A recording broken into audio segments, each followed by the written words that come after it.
Orient bell tiles studio से आप देख रहे हैं एबीपी न्यूज। नमस्कार, बहुत स्वागत है आप सभी का। वक्त हो गया है एबीपी रिपोर्ट का। मैं हूं अपर्णा मौजम। सबसे पहले बात पाकिस्तान को पीएम मोदी की अंतिम चेतावनी की। पीएम मोदी ने बीती रात 140 करोड़ हिंदुस्तानियों को संबोधित किया। 22 मिनट के अपने संबोधन में सेना के शौर्य और आतंक के खिलाफ देशवासियों के संकल्प को सलाम किया।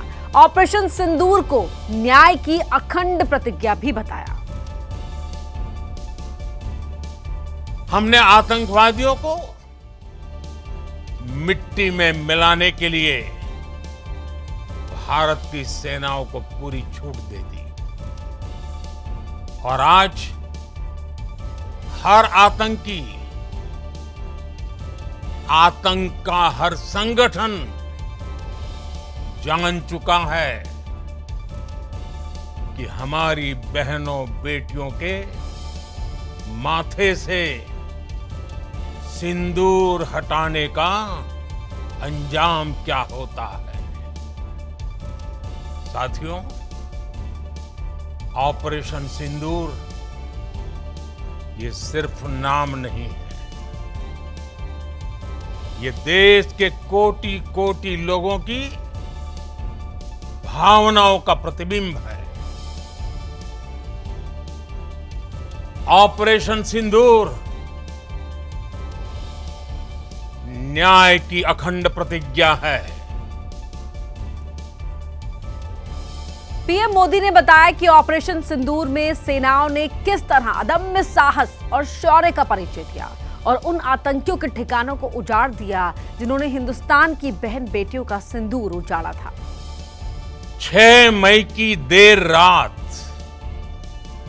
7 मई की सुबह पूरी दुनिया ने इस प्रतिज्ञा को परिणाम में बदलते देखा है। भारत की सेनाओं ने पाकिस्तान में आतंक के ठिकानों पर, उनके ट्रेनिंग सेंटर्स पर सटीक प्रहार किया। आतंकियों ने हमारी बहनों का सिंदूर उजाड़ा था, इसलिए भारत ने आतंक के ये हेडक्वार्टर्स उजाड़ दिए। भारत के इन हमलों में 100 से अधिक खूंखार आतंकवादियों को मौत के घाट उतारा गया है। पीएम मोदी ने बताया कि किस तरह हिंदुस्तानी बारूद ने पाकिस्तान में आतंकियों के ठिकानों और सैन्य अड्डों के परखच्चे उड़ा दिए। दुनिया ने देखा कि कैसे पाकिस्तान के ड्रोन्स, पाकिस्तान की मिसाइलें भारत के सामने तिनके की तरह बिखर गई। भारत के सशक्त एयर डिफेंस सिस्टम ने उन्हें आसमान में ही नष्ट कर दिया। पाकिस्तान की तैयारी सीमा पर वार की थी, लेकिन भारत ने पाकिस्तान के सीने पर वार कर दिया। भारत के ड्रोन्स, भारत की मिसाइलों ने सटीकता के साथ हमला किया।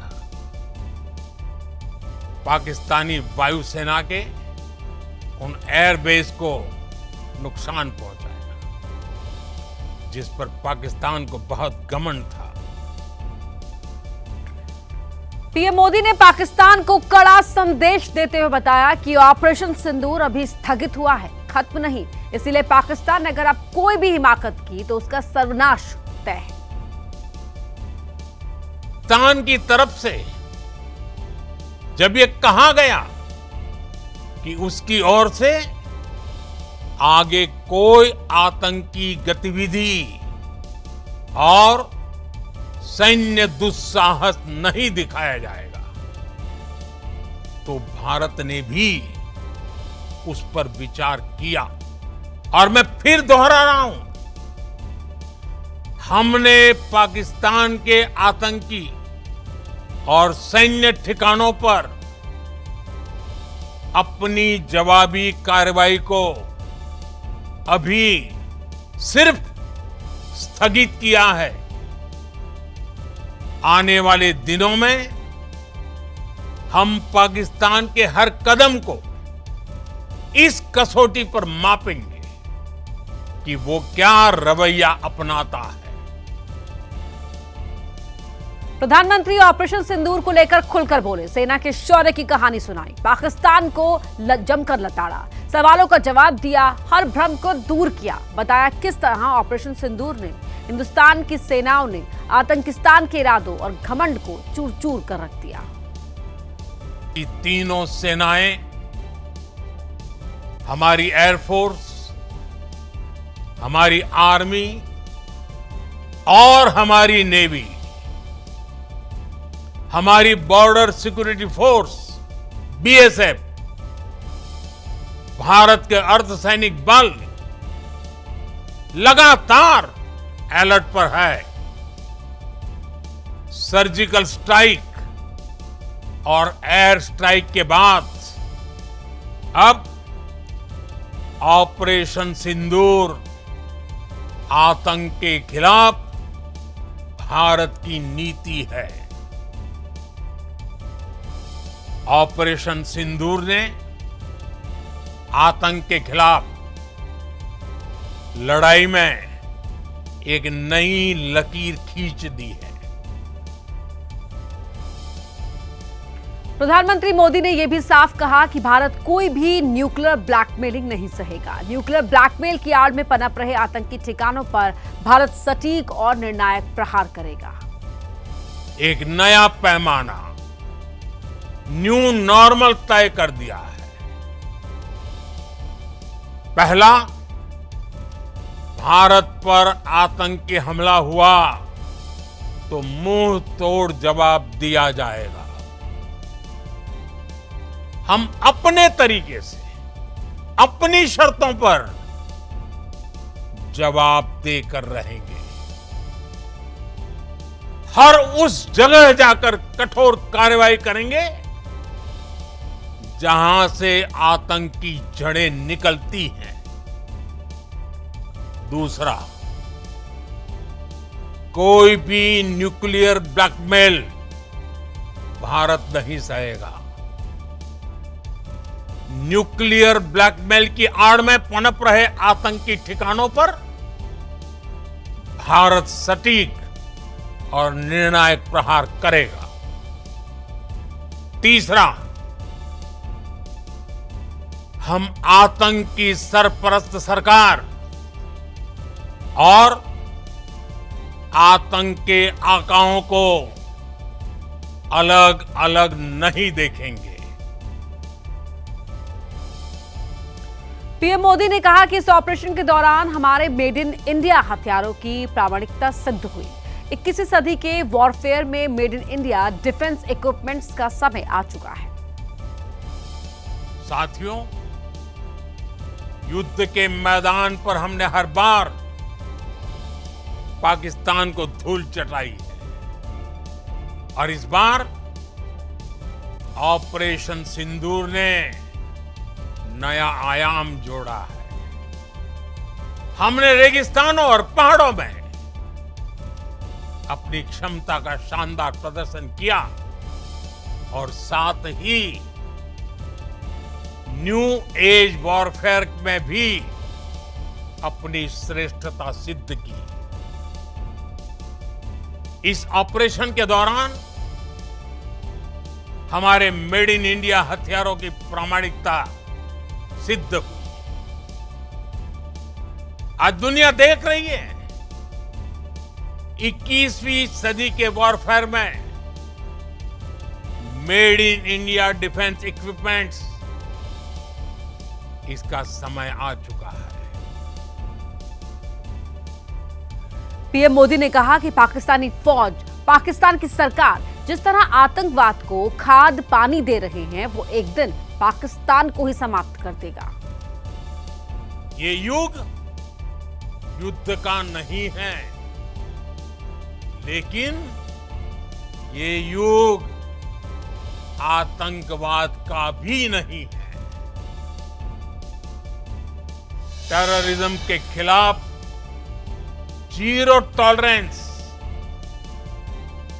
ये एक बेहतर दुनिया की गारंटी है। साथियों, पाकिस्तानी फौज, पाकिस्तान की सरकार जिस तरह आतंकवाद को खाद पानी दे रहे हैं, वो एक दिन पाकिस्तान को ही समाप्त कर देगा। पाकिस्तान को अगर बचना है तो उसे अपने टेरर इंफ्रास्ट्रक्चर का सफाया करना ही होगा। इसके अलावा शांति का कोई रास्ता नहीं है। पीएम मोदी ने भी साफ कर दिया कि टेरर और टॉक एक साथ नहीं हो सकते, टेरर और ट्रेड एक साथ नहीं चल सकते और पानी खून भी एक साथ नहीं बह सकता। भारत का मत एकदम स्पष्ट है। टेरर और टॉक एक साथ नहीं हो सकते। टेरर और ट्रेड एक साथ नहीं चल सकते और पानी और खून भी एक साथ नहीं बह सकता। मैं आज विश्व समुदाय को भी कहूंगा, हमारी घोषित नीति रही है, अगर पाकिस्तान से बात होगी तो टेररिज्म पर ही होगी। अगर पाकिस्तान से बात होगी तो पाक ऑक्युपाइड कश्मीर पीओके उस पर ही होगी। पहलगाम हमले के बाद पाकिस्तान में आतंकवादियों पर प्रहार के बाद पीएम मोदी के राष्ट्र के नाम संबोधन पर सियासी बयानबाजी भी जोर पकड़ने लगी है। बीजेपी का कहना है कि पीएम ने आतंकवाद के खिलाफ देश की नीति स्पष्ट कर दी है, जबकि विपक्ष का कहना है कि पीएम ने कई सवालों का जवाब दिया ही नहीं। पीएम ने राष्ट्र के नाम संबोधन में साफ कर दिया कि आतंकवाद के खिलाफ लड़ाई जारी रहेगी। पीएम के संबोधन पर गृह मंत्री अमित शाह ने कहा कि राष्ट्र सशस्त्र बलों की अद्वितीय वीरता को सलाम करता है, जो हमारे दुश्मनों का नाश करने वाले और भारत की ढाल है। निर्दोष लोगों की दिवंगत आत्माओं को न्याय दिलाने में पीएम मोदी को उनके अनुकरणीय नेतृत्व के लिए बधाई देता हूँ। रक्षा मंत्री राजनाथ सिंह ने भी सोशल मीडिया पर पोस्ट कर कहा कि ऑपरेशन सिंदूर के दौरान भारतीय सेनाओं के शौर्य और पराक्रम की पीएम ने खुलकर सराहना की है। भारतीय सेनाओं पर पूरे देश को नाज है। मैं प्रधानमंत्री जी को उनके सशक्त नेतृत्व के लिए धन्यवाद देता हूं। वहीं विपक्ष ने कई सवाल खड़े किए हैं। आपने कहा कि अगर दोबारा आतंकी ऐसे हमला करेंगे तो हम फिर तो मुंह तोड़ जवाब देंगे। इसका मतलब आतंकवाद खत्म नहीं हुआ। क्यों सीज़फायर किया? कहां है वो आतंकवादी जिन्होंने हमारे बहनों के सिंदूर पहलगाम में उजाड़े? ऑपरेशन सिंदूर पर विशेष सत्र बुलाने की कांग्रेस की मांग को बड़ा झटका लगा है। एनसीपी शरद गुट के अध्यक्ष शरद पवार ने कहा है कि ये संवेदनशील मामला है, जिस पर खुले में चर्चा नहीं की जानी चाहिए। तो वहीं पहलगाम हमले को लेकर कांग्रेस के सांसद उम्मेद राम बेनीवाल के बयान पर नया विवाद खड़ा हो गया है। जहां कांग्रेस समेत कई विपक्षी दल ऑपरेशन सिंदूर पर चर्चा के लिए संसद के विशेष सत्र की मांग कर रहे हैं, वहीं शरद पवार ने कहा कि ये मामला बेहद गंभीर और संवेदनशील होने की वजह से इस पर खुले में चर्चा नहीं होनी चाहिए। ये सेंसिटिव इशू है, कुछ बातें ऐसी होती है कॉन्फिडेंशियल रखने की आवश्यकता होती है, इसीलिए हमने कहा पेशेंट से ज्यादा लाभ हम आपस में बैठेंगे तो होगा। वहीं कांग्रेस का तर्क है कि संसद में चर्चा से गोपनीयता भंग नहीं होगी। विशेष सत्र बुलाइए, उसमें कोई गोपनीय बात, संवेदनशील बात नहीं की जाएगी। सब जिम्मेदार दल हैं। जहां कांग्रेस ऑपरेशन सिंदूर पर चर्चा की मांग कर रही है, तो दूसरी तरफ पार्टी के नेता पहलगाम हमले पर अभी भी सवाल उठा रहे हैं। धर्मपोश के ऐसा किया है तो वो बिल्कुल गलत है, लेकिन इस बात की कोई पुष्टि नहीं हुई है कि धर्म पूछ के गोली मारी है या जाति पूछ के मारी है या मोदी को बता देना, इस टाइप का कोई पुख्ता सबूत तो किसी के पास नहीं है। जिन लोगों का बलिदान हुआ उनके परिजनों ने कहा है, इससे बड़ा सबूत क्या चाहिए? जरा सबूत के गैंग से बाहर निकलिए। भारत पाकिस्तान के बीच सीज फायर लागू होने के बाद दोनों ही देशों के डीजीएमओ के बीच हॉटलाइन बातचीत हुई। सीमा और फॉरवर्ड पोस्ट से सैनिकों की संख्या में कमी सुनिश्चित करने के लिए तत्काल उपायों पर विचार करने पर सहमति बनी। दोनों देशों के डीजीएमओ के बीच सभी सैन्य कार्रवाइयों को रोकने पर सहमति जाहिर करने के 2 दिन के बाद हुई ये बातचीत लगभग 45 मिनट तक चली। 4 दिन तक चले सैन्य संघर्ष के बाद 10 मई को सीज फायर पर सहमति हुई थी। बातचीत में भारत के DGMO lieutenant general Rajiv Ghai ने भारत का पक्ष रखा तो मेजर जनरल काशिफ अब्दुल्ला ने पाकिस्तान का पक्ष रखा। बातचीत में सहमति बनी कि दोनों पक्ष एक भी गोली नहीं चलाएंगे।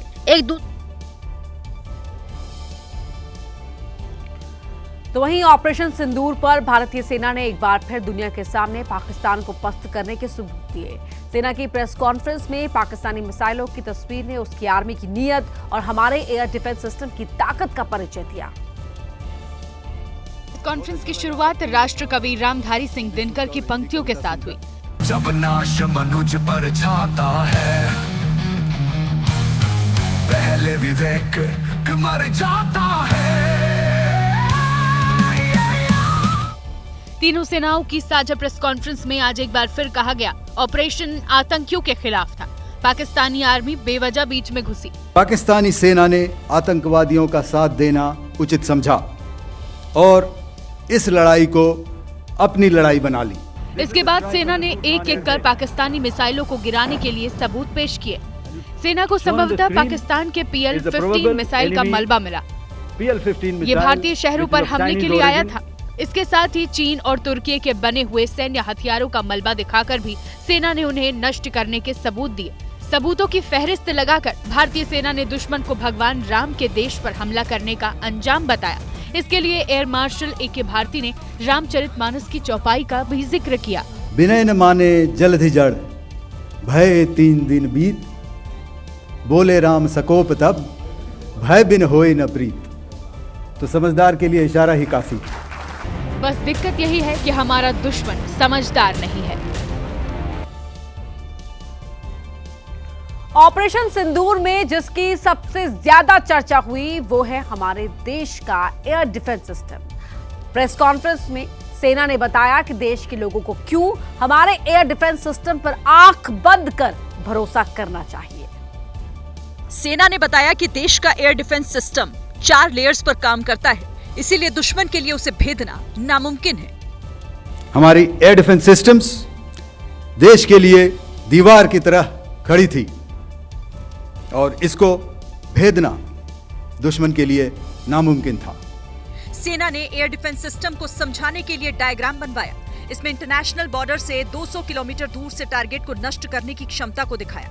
भारत को आसमान में सुरक्षित रखने के लिए surveillance radar, long range missile, media range की मिसाइल, शॉर्ट रेंज की मिसाइल और काउंटर ड्रोन एक्टिव रहते हैं। जब जब पाकिस्तान एयरफोर्स ने हमारे एयरफील्ड्स और लॉजिस्टिक इंस्टॉलेशंस में 9 और 10 मई की रात को लगातार हमले किए, वो इस मजबूत एयर डिफेंस ग्रिड के सामने विफल हो गए। सेना ने आज अपने बुलंद हौसलों के सबूत देते हुए 140 करोड़ देशवासियों का धन्यवाद दिया। आज सेना ने स्पष्ट कर दिया कि पाकिस्तान के हमले में हमारे एक भी एयरबेस को कोई नुकसान नहीं हुआ। सेना की ये प्रेस कॉन्फ्रेंस में साफ कर दिया गया। इससे पहले पाकिस्तान दावा कर रहा था कि उसने हमारे सैन्य ठिकानों को नुकसान पहुंचाया है, जिसके जवाब में हमारी सेना ने आज बाकायदा हमारे ऑपरेशनल एयरबेस की तस्वीरें शेयर की और पाकिस्तान के झूठ की हवा निकाल दी। जो दुर्दशा कल आपने पाकिस्तान एयरफील्ड की देखी, हमारी एयरफील्ड्स हर प्रकार से ऑपरेशनल हैं। सेना की तरफ से किए गए इस खुलासे के बाद पाकिस्तान की फर्जी बहादुरी का कच्चा चिट्ठा दुनिया के सामने आया। भारत ने इसके साथ पाकिस्तान में अपने उन 13 टारगेट्स को भी दुनिया को दिखा दिया जहां पर हमारे फाइटर जेट्स ने हमले किए थे। We have targeted the length and breadth of the adversary. I'm sure most of you would have already seen the effect of these strikes on ground. तबाही के नैप के साथ उसके सबूत के तौर पर पाकिस्तान ने नूर खान एयरबेस और रहीमयार खान एयरबेस में धमाके की तस्वीरें दिखाई। एक जगह तो रनवे पर धमाके के बाद गड्ढा तक बन गया था। पाकिस्तान की बर्बादी के सबूत के साथ सेना ने दुश्मन को दोबारा आंख उठाकर ना देखने की चेतावनी दी है। ऑपरेशन सिंदूर और सीजफायर पर सवाल उठाने वालों को पूर्व सेना अध्यक्ष मनोज मुकुंद नरवणे ने करारा जवाब दिया है। पूर्व जनरल नरवणे ने कहा कि ये कोई फिल्मी कहानी नहीं थी। भारत और पाकिस्तान के बीच हुए सीज फायर पर सवाल उठाने वालों की पूर्व सेना अध्यक्ष नरवणे ने आलोचना की और कहा कि युद्ध ना तो रोमांटिक होता है और ना ही ये कोई बॉलीवुड फिल्म है। War is not romantic, it is not your Bollywood movie, it is very serious business and war और violence should be the last thing that we should resort to, and which is why our Prime Minister had said that this is not an era of war. Retired general Naravane ने यह भी कहा कि भले ही हम पर युद्ध थोपने की साजिश रची जाए, लेकिन हमें हमेशा संयम के साथ संतुलित कार्रवाई करनी चाहिए। People are asking that why did we not go for all-out war? But as a military man, if ordered, I will go to war, but that will not be my first choice. My first choice will always be diplomacy. पूर्व सेनाध्यक्ष ने कहा कि जब गोले बरसते हैं तो उसे झेलने वाले ही उसका मर्म समझ सकते हैं। जम्मू कश्मीर और राजस्थान में पाकिस्तान की तरफ से दागे गए गोलों को निष्क्रिय करने का काम चल रहा है। पाकिस्तान ने कई शहरों में गोलाबारी की थी जिसमें ऐसे कई गोले थे जो फटे भी नहीं थे।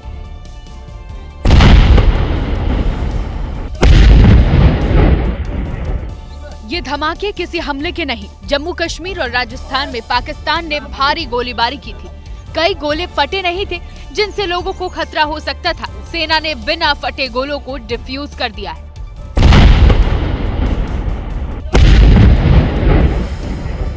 राजौरी में सेना और पुलिस के बम निरोधी दस्ते ने गोले को हटाने के लिए बड़े पैमाने पर अभियान शुरू किया है। सुनसान इलाके में इन गोलों को सुरक्षित तरीके से डिफ्यूज किया जा रहा है। राजस्थान के सीमावर्ती जिले जैसलमेर में भी बमों के मिलने का सिलसिला जारी है। किशनगढ़ इलाके में आज एक जिंदा बम मिला। सेना की टीम ने मौके पर पहुंचकर बम को डिफ्यूज कर दिया।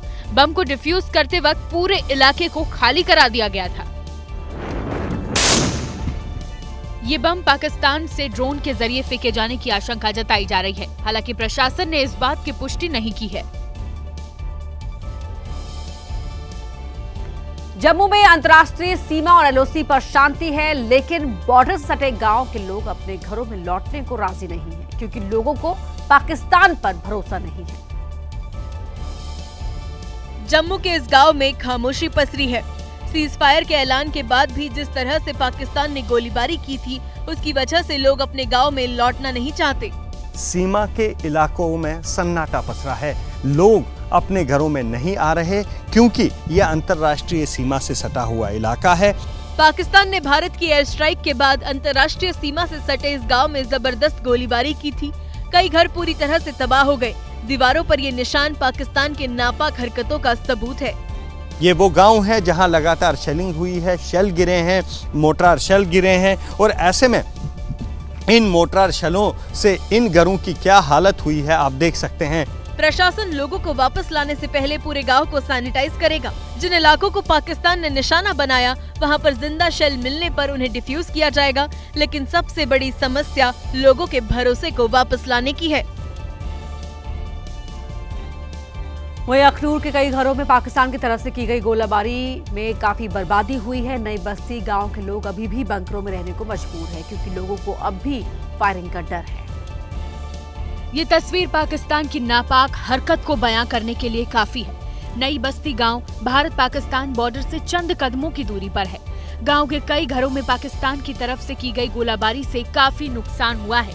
ऊपर एक शेल गिरा और जिसके बाद घर का पूरा हिस्सा जो है वो तबाह हो गया। गनीमत ये रही कि कुछ देर पहले जब बॉर्डर पर फायरिंग होनी शुरू हुई, क्योंकि बॉर्डर बेहद करीब है और जो भी फायरिंग उधर होती है वो साफ सुनाई देती है गांव वालों को। जिस वक्त घर पर गोला गिरा उससे 5 मिनट पहले ही पूरा परिवार बंकर में जाकर छिप गया, नहीं तो कोई भी हादसा हो सकता था। तो मैं भी 10 मिनट के 5-7 मिनट पहले ही निकल गया, बच्चे भी निकल गए, बैंकरों में हम बैठ गए जाकर, लेकिन जब फायरिंग खत्म हुई देखा बिल्कुल टूटा हुआ था। नई बस्ती गांव के लोग रात के वक्त बंकरों में रहते हैं। पाकिस्तान की हरकत को देखते हुए ये लोग अभी कुछ दिन और रुककर इंतजार करना चाहते हैं। सीजफायर के बाद कई शहरों में जिंदगी सामान्य होने लगी है, लेकिन राजस्थान में बॉर्डर सटे हुए इलाकों में रहने वाले मुसलमानों को पाकिस्तान पर कतई कोई भरोसा नहीं है। जैसलमेर में पाकिस्तान की नापाक हरकतों से यहाँ के लोग बेहद खफा है। भारत के पराक्रम के आगे पाकिस्तान को सीज फायर के लिए मजबूर होना पड़ा, लेकिन बॉर्डर इलाके में रहने वाले मुस्लिम समुदाय को अभी भी पाकिस्तान पर भरोसा नहीं हो रहा। कोई पाकिस्तान का भरोसा नहीं, रात पूरी हम आंखों पे निकाल रहे हैं। यहाँ के लोग मजबूत हैं, ठीक है। रात को ड्रोन यहाँ बाड़मेर जैसलमेर में एवरीडे दिखते हैं। कोई भरोसा नहीं पाकिस्तान के ऊपर, हमें विश्वास ही नहीं है। जैसलमेर में धीरे धीरे दुकानें खुलने लगी है। इलाके में रहने वाले कई लोग ऐसे भी हैं जिन्होंने पाकिस्तान के खिलाफ 1965 और 1971 के युद्ध को बेहद करीब से देखा है। उनका कहना है कि सेना के लिए जान भी हाजिर है। हम हिंदुस्तान में हैं, हिंदुस्तान के साथ हैं, आर्मी के साथ रहेंगे और हम मुकाबला करेंगे। हमारा वतन है, रहेंगे यहाँ, मरेंगे यहाँ, और पाकिस्तान पे एक पैसा हमारा भरोसा नहीं है। यानी भले ही बॉर्डर पर शांति है, लेकिन जैसलमेर में लोग अलर्ट मोड पर है। पाकिस्तान को उसी की भाषा में सबक सिखाने के लिए तैयार है। भारत और पाकिस्तान के बीच सीज फायर के बाद बॉर्डर पर अब शांति है। सेना के मुताबिक बीती रात LOC और अंतर्राष्ट्रीय सीमा पर कहीं कोई गोलीबारी की घटना सामने नहीं आई। लोग अब घरों से बाहर निकलने लगे हैं। 22 अप्रैल के बाद भारत पाकिस्तान सीमा पर पहली बार शांति है। लोग सड़कों पर निकलने लगे हैं। कश्मीर घाटी के श्रीनगर, जम्मू और उधमपुर इलाकों में अब धीरे धीरे जिंदगी पटरी पर आने लगी है। लोग भी यही चाहते हैं कि घाटी में टूरिस्ट आए, जिससे कारोबार में तेजी आए। ये जो सीज फायर हुआ है, इससे हमारी जो खस्ताहाली है वो खत्म हो जाएगी। हमारे जो टूरिस्ट हजरात है वो फिर कश्मीर का रुख करेंगे। किसी भी सूरत में हम उनको दावत देते हैं। अखनूर में पाकिस्तान पिछले कई दिनों से लगातार गोलीबारी कर रहा था। लोगों को सुरक्षित जगहों पर शरण लेनी पड़ी थी, लेकिन बीती रात के बाद माहौल बदला है। राजस्थान और पंजाब में भी अंतर्राष्ट्रीय सीमा पर बीती रात से ही शांति बनी हुई है। सड़कों पर वाहन चल रहे हैं। हालांकि पठानकोट में लोग बाहर निकलने में एहतियात बरत रहे हैं। भारत पाकिस्तान के बीच तनाव के दौरान IPL टूर्नामेंट को रोक दिया गया था। अब जब सीज फायर हो गया है तो IPL 2025 के बाकी मैच खिलाने का फैसला कर लिया गया है। सीमा पर गोलाबारी और भारतीय सेना के ऑपरेशन सिंदूर के बाद बढ़ते खतरे को देखते हुए IPL को रोक दिया गया था। अब जब हालात सामान्य हो रहे हैं तो BCCI ने टूर्नामेंट को पूरा करवाने का फैसला लिया है। BCCI ने एक बयान जारी कर कहा है कि IPL 2025 फिर से शुरू करने की घोषणा करते हुए खुशी हो रही है। सरकार और सुरक्षा एजेंसियों और सभी प्रमुख हितधारकों के साथ व्यापक विचार विमर्श के बाद बोर्ड ने बचे सत्र के साथ आगे बढ़ने का फैसला किया है। BCCI ने बाकी मैचों को पूरा करने के लिए कुछ बदलाव भी किया है। BCCI के मुताबिक IPL 2025 का दूसरा सत्र 17 मई से शुरू होगा। टूर्नामेंट में कुल 17 मैच बाकी रह गए हैं। पहला क्वालिफायर 29 मई को खेला जाएगा। एलिमिनेटर मैच 30 मई को होगा। दूसरा क्वालिफायर 1 जून को होगा। फाइनल मैच 3 जून को खेला जाएगा। प्लेऑफ मुकाबलों के वेन्यू की घोषणा बाद में की जाएगी। लीग मैच अब सिर्फ 6 शहरों में कराए जाएंगे। बाकी मैच जयपुर, बेंगलुरु, लखनऊ, दिल्ली, मुंबई और अहमदाबाद। संशोधित कार्यक्रम में 2 डबल हेडर शामिल हैं, यानी 2 संडे को 2-2 मैच खेले जाएंगे।